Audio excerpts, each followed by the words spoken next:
ಲಿಂಗೈಕ್ಯ ಮಲ್ಲವ್ವ ರಾಮಪ್ಪಗುಡಿಸಿ ಅವರ ದ್ವಿತೀಯ ಸ್ಮರಣೋತ್ಸವ ಆಚರಣೆ. ಪಟ್ಟಣದ ಜನತಾ ಸಹಕಾರಿ ಬ್ಯಾಂಕ್ ಸಭಾಭವನದಲ್ಲಿ ಲಿಂಗೈಕ್ಯ ಮಲ್ಲವ್ವ ರಾಮಪ್ಪಗುಡಿಸಿ ಅವರ ದ್ವಿತೀಯ ಸ್ಮರಣೋತ್ಸವವನ್ನು ಅವರ ಪುತ್ರ ಚಂದ್ರಶೇಖರ ರಾಮಪ್ಪಗುಡಿಸಿ ಅವರ ನೇತೃತ್ವದಲ್ಲಿ ಭಕ್ತಿಪೂರ್ವಕವಾಗಿ ಆಚರಿಸಲಾಯಿತು.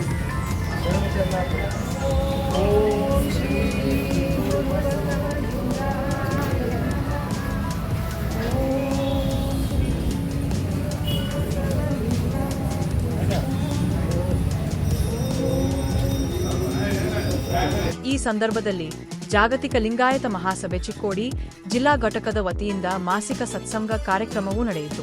ಕಾರ್ಯಕ್ರಮದ ಪಾವನ ಸಾನ್ನಿಧ್ಯವನ್ನು ಶೇಗುಣಸಿ ರಕ್ತಮಠದ ಪರಮಪೂಜ್ಯ ಡಾ. ಮಹಾಂತ ಸ್ವಾಮೀಜಿಗಳು ವಹಿಸಿಕೊಂಡು ಆಶೀರ್ವಚನ ನೀಡಿದರು.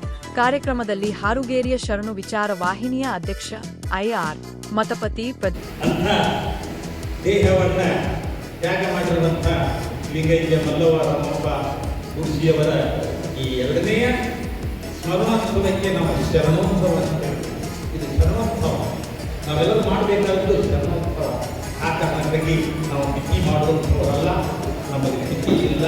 ನಾವೆಲ್ಲರೂ ಲಿಂಗಾಯತರು ಶರಣೋತ್ಸವವನ್ನು ಆಚರಣೆ ಮಾಡಬೇಕು ಅನ್ನುವ ಹಿನ್ನೆಲೆಯೊಳಗೆ ಆ ಶಬ್ದಗಳನ್ನು ಹಾಕಿವಿ. ಈ ಕಾರ್ಯಕ್ರಮ ನಮ್ದು ಯಾವಾಗಲೂ ಪ್ರಾರ್ಥನೆ, ಆಮೇಲೆ ಸಂಕಲ್ಪ, ಆಮೇಲೆ ಧರ್ಮಧ್ವಜ, ಶಸ್ತ್ರಧ್ವಜ, ನಾವೆಲ್ಲ 6 ಶಬ್ದಗಳನ್ನು ಏರಬೇಕಾದಂಥದ್ದು. ಒಬ್ಬರಿಗೆ ಭಕ್ತ, ಮಹೇಶ, ಪ್ರಸಾದಿ, ಪ್ರಾಣಲಿಂಗಿ, ಶರಣ, ಐಕ್ಯ, ಈ 6 ಹಂತಗಳನ್ನು ನಾವು ಮೇಲೆ ಏರುವಂಥ ಒಂದು ಪ್ರಕ್ರಿಯೆಯಿದೆ. ಅದರ ಜೊತೆಗೆ ಈ ಶಸ್ತ್ರ ಧ್ವಜಾಗಳನ್ನು ನಡೀತಾ ಇದೆ. ಈಗ ಡಾಕ್ಟರ್ ಸಿ.ಆರ್. ಗುಡಿಸಿ, ದೀಪ್ ಗಂಟಿ ಮಹಾರಾಜ, ಡಿ.ಎಸ್. ಡ್ರಿಂಗರಾಜ, ಆರ್.ಟಿ. ಮಾಳಿ ಸೇರಿದಂತೆ ಹಲವಾರು ಗಣ್ಯರು ಭಾಗವಹಿಸಿದ್ದರು. ಅಲ್ಲದೆ ಗುಡಿಸಿ ಕುಟುಂಬದ ಸದಸ್ಯರು, ಬಂಧು ಬಳಗ, ಅಭಿಮಾನಿಗಳು ಹಾಗೂ ಪಟ್ಟಣದ ಅನೇಕ ಗಣ್ಯರು ಕಾರ್ಯಕ್ರಮದಲ್ಲಿ ಉಪಸ್ಥಿತರಿದ್ದು ಲಿಂಗೈಕ್ಯ ಮಲ್ಲವ್ವ ರಾಮಪ್ಪಗುಡಿಸಿ ಅವರ ಸ್ಮರಣೆಯನ್ನು ಗೌರವಪೂರ್ವಕವಾಗಿ ನಮನ ಸಲ್ಲಿಸಿದರು. ಇದು ಬಸವಣ್ಣನ ರೂಪ ಬಂದೈತಿ, ಇದು ಮಲ್ಲವ್ವನ ರೂಪ ಬಂದೈತಿ. ಅದ್ರ ಒಳಗಿರೋದು ಮಾತ್ರ 10 ಪೇಪರ್ ಬಿಳಿ ಪೇಪರ್ದೊಳಗೆ ಬಣ್ಣ ಹಾಕ್ಬಿಟ್ರೆ ಭಾವ ಬದಲಾವಣೆ ಆಗ್ತೈತಿ ಅನ್ನೋದಕ್ಕೆ ಇವೆರಡು ಉದಾಹರಣೆ. ಈಗ ಅವರಿಗೂ ಕೂಡ ಗೌರವಪೂರ್ವಕವಾಗಿ ಪುಷ್ಪವೃಷ್ಟಿ ಮಾಡ್ರಿ. ದಿಗಂತ ಹಾಕಪ್ಪ, ತಾಯಿಗೆ ಹಾಕು. ಓಂ ಶ್ರೀ ಗುರು ಬಸವಲಿಂಗಾಯ ಧರೆ ಹೆಚ್ಚಿ ಕಲಿ ಹೆಚ್ಚಿ ರಾಜರಾಜಗಳಿಗೂ ನೀತಿಯ ತಪ್ಪಿ ಕೀಳಾದ ಜನಕ್ಕೆ ಏರಿತು ಪುರವಣಿಪ ಕಾಲಕ್ಕೆ ಶರಣರು ಬಂದಾರು ಎನ್ನಿ ಕಲ್ಯಾಣ ಪಟ್ಟವ ಕಟ್ಟಿತು ಹಣವೈಭವದಿ ಮೆರೆದಿತು ದಿಕ್ಕು ದಿಕ್ಕಿಗೆ ಬಸವ ಧ್ವಜ ಮೆರೆದಾರು. ಇದು ಸತ್ಯ, ಇದು ಸತ್ಯ, ಇದು ಸತ್ಯ.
ವಿಶ್ವಗುರು ಬಸವಣ್ಣನವರಿಗೆ, ಕರ್ನಾಟಕ ಸಾಂಸ್ಕೃತಿಕ ನಾಯಕ ಬಸವಣ್ಣನವರಿಗೆ, ವೀರ ವಿರಾಗಿಣಿ ಅಕ್ಕ ಮಹಾದೇವಿ ತಾಯಿಯವರಿಗೆ, ಸಕಲ ಜೀವಾತ್ಮರಿಗೆ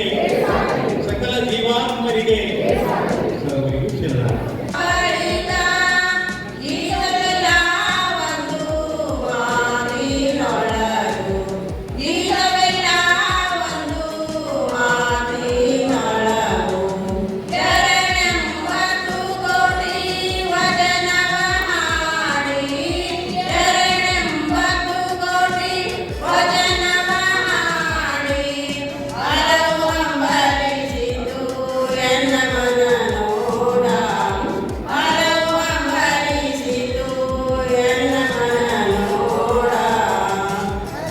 ತಾಯಿ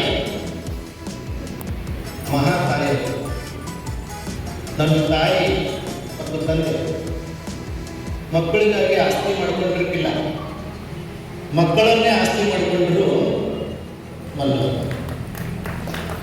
ಯಾವಾಗಲೂ ಹುಣ್ಣಿಮೆ ಅಮಾವಾಸ್ಯೆ ಹೋಳಿಗೆ ಅನ್ನ ಮಾಡಬೇಕಾದ್ರೆ ಬೆಳಗಿನ 5 ಗಂಟೆ ಗುಡಿಸಲಲ್ಲಿ ಪೂರ್ಣ ತಯಾರು ಮಾಡಿದ್ರೆ ಮೊದಲು ನೈವೇದ್ಯ ಸಮರ್ಪಣೆ ಆಗತ್ತಿರುವುದು ಮಕ್ಕಳಿಗೆ ಮಾತ್ರ ಅಂತ ನನ್ನ ತಾಯಿ ಹೇಳಿದರು. ನನ್ನ ತಾಯಿ ಯಾವಾಗಲೂ ಜೀವನ ಪರ್ಯಂತ ಚಹಾ ಕುಡಿಲಿತ್ತು. ತಂದೆಯವರು ಸಹಿತ ಶತಮಾನದ ಬಸ್ದಲ್ಲಿದ್ದರು. ಯಾವಾಗಲೂ ಮೂಲೋಕರದ ಅಮೃತವಾದಂಥ ಮಜ್ಜಿಗೆನ ಆಸ್ವಾದನೆ ಮಾಡಲಿತ್ತು.